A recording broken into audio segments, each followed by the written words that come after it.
Didier Van Kovlar, bonjour. Bonjour Yolène. Enchanté de vous retrouver alors avec votre dernier livre, Le pouvoir des animaux, qui est un livre chez Albin Michel, délicieux comme toujours, comme tous vos livres, et puis avec une espèce d'histoire incroyable, assez fantasque et romanesque.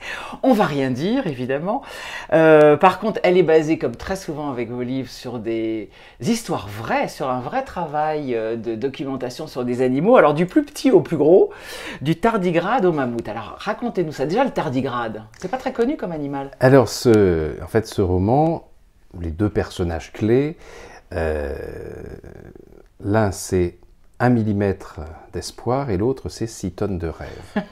C'est-à-dire que ces animaux, en effet, que tout semble opposer, l'un c'est le tardigrade, petit animal d'1 millimètre, indestructible, voire immortel. Mais ce qui est intéressant, c'est que son espérance de vie en continu, en termes de jours ouvrables, elle n'est pas très longue, elle est 1 an et demi, 2 ans maximum.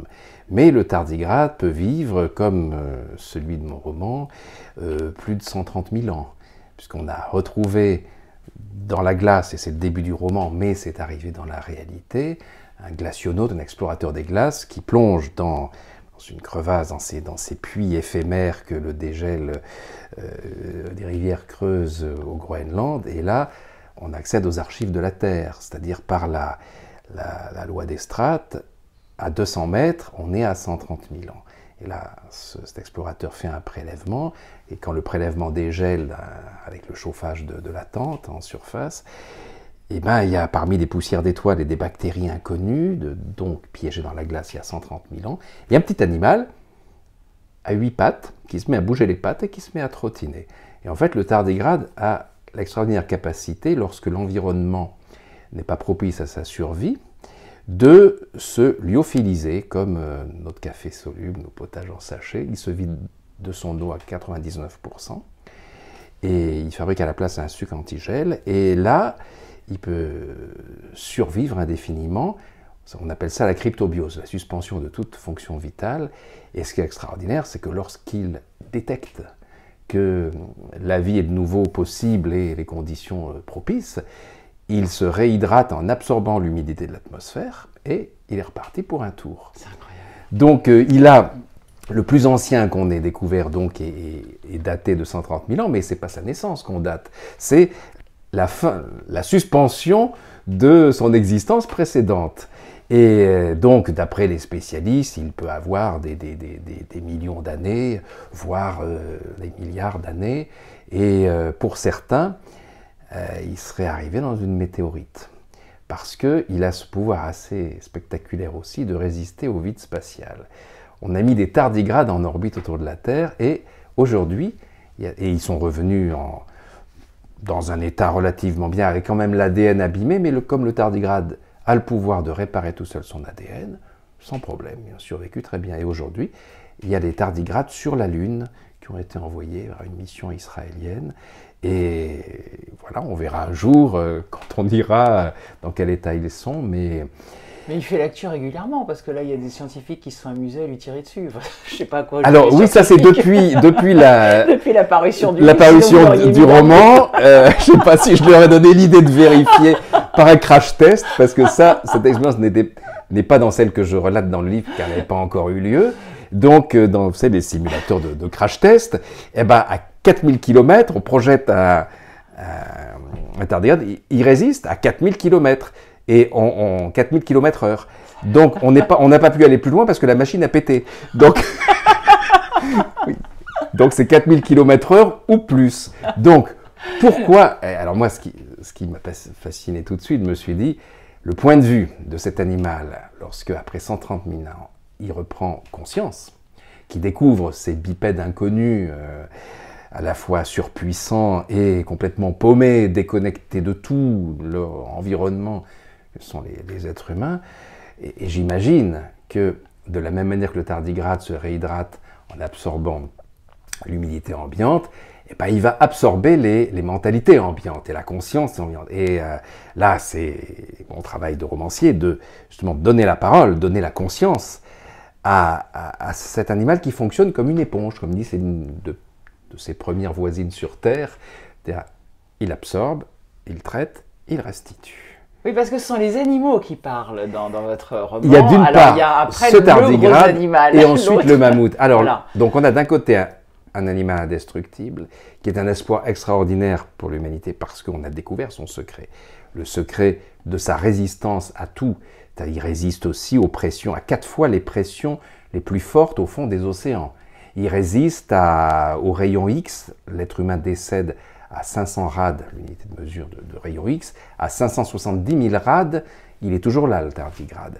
Donc, le secret de sa résistance et de son autoréparation de l'ADN, c'est une protéine qu'on a appelée la DSUP, et on l'a insérée dans des cellules humaines, in vitro, qu'on a bombardées de radiations mortelles, et les cellules ont survécu. Donc, c'est compatible. Donc, ça, c'est un espoir extraordinaire.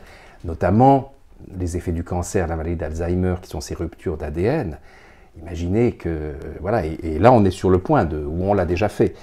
Et à côté de ça, de l'autre côté... De l'introduire dans l'être humain et pas simplement dans des cellules en culture.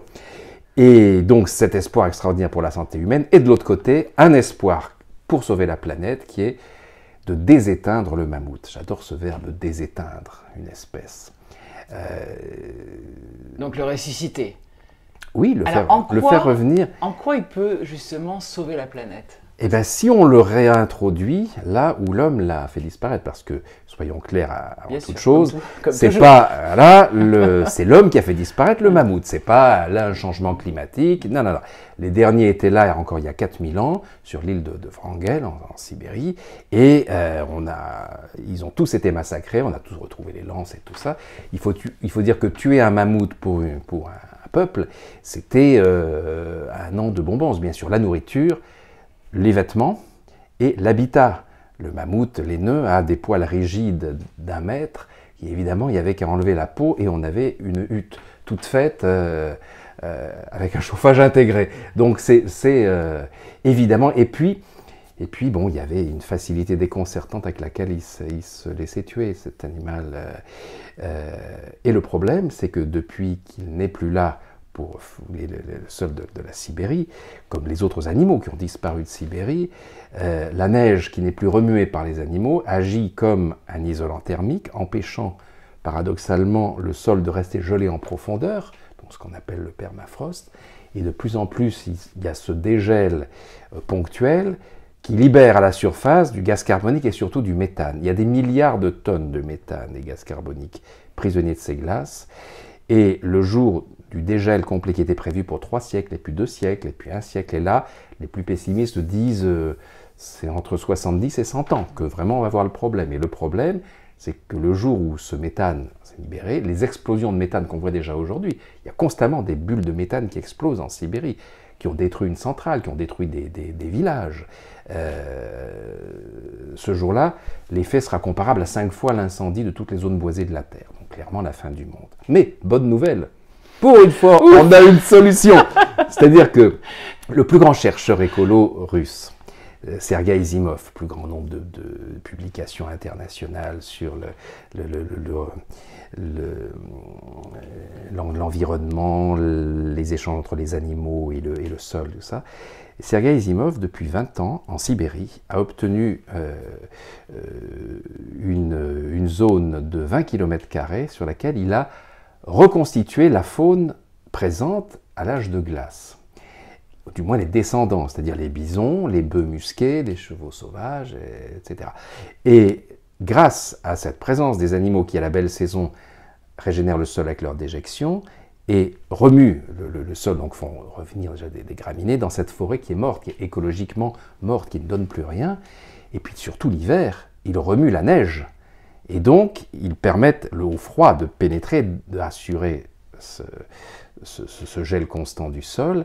Et en 20 ans, ils ont réussi à refroidir le sol de 19 degrés. C'est la première fois qu'on a une solution qui marche contre le réchauffement climatique, et elle est due aux animaux, les animaux présents autrefois, qu'on remet là-dedans. Donc c'est quelque chose d'extraordinaire. Et il a appelé cette réserve le Pleistocène Park. C'est le premier centre de recherche privé au monde, uniquement financé par les universités étrangères qui envoient des chercheurs étudier ce qui se passe là-dedans.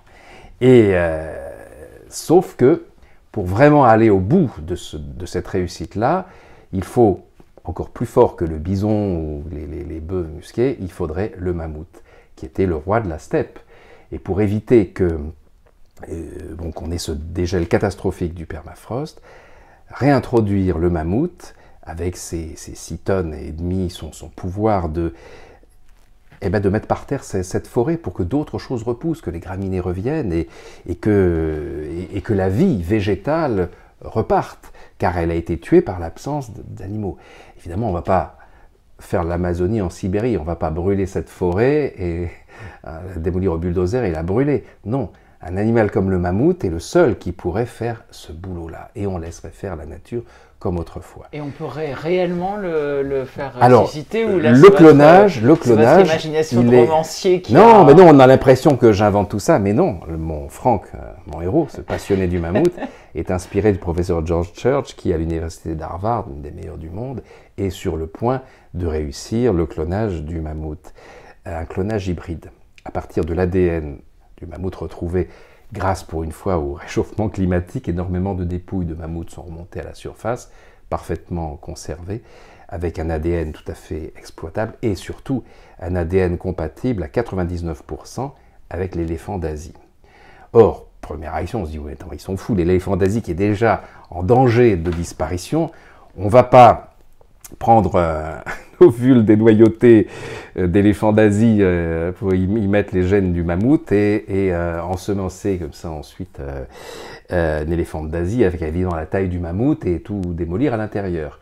Non, professeur Church a mis au point un utérus artificiel qui permet voilà, de mener à bien les 22 mois de gestation de l'éléphant comme du mammouth. Et sans qu'il y ait... Donc on est... Et là, c'est très près du résultat. Donc tous les problèmes de bioéthique que ça pose sont contrebalancés par l'urgence climatique absolue et la preuve que cette solution de réintroduction d'animaux sur leur territoire est la seule solution pour éviter cette catastrophe. Donc cette thématique est au cœur du livre et à travers l'histoire d'amour entre ces deux chercheurs, la spécialiste du tardigrade et le spécialiste du mammouth, qui se rencontrent et deviennent en état de rivalité à cause d'une chose là que j'ai inventée mais qui mériterait d'exister, qui est l'OMRA, l'Organisation mondiale des ressources animales, qui est une fondation qui dote d'une manière très très importante le projet animalier, un projet animalier par an. Bon, laissez du suspense, sinon vous allez tout dire. En tout cas, on va espérer que votre livre soit prémonitoire et rapidement. Hein, il va falloir que vous l'envoyiez à tous les décisionnaires. En tout cas, ce qui est déjà formidable, c'est en quelques semaines de sortie du livre, j'ai su par les universités qu'il y a déjà des afflux de dons parce qu'évidemment le Pleistocène Park, pendant 1 an, n'a pas reçu de chercheurs universitaires à cause de la crise sanitaire. Donc là, pour continuer à mettre des animaux, à faire venir les bisons et tout ça, il faut bien sûr des dons d'animaux. Et il y a des pays comme la Pologne, le Danemark, comme ça, qui donnent des bisons. Et voilà, on me dit que le livre a vraiment aidé ça. Donc j'adore quand je m'inspire d'une réalité et que mon œuvre de fiction réussit après à améliorer cette réalité. Ça, je suis le plus heureux des auteurs. Oui, bravo.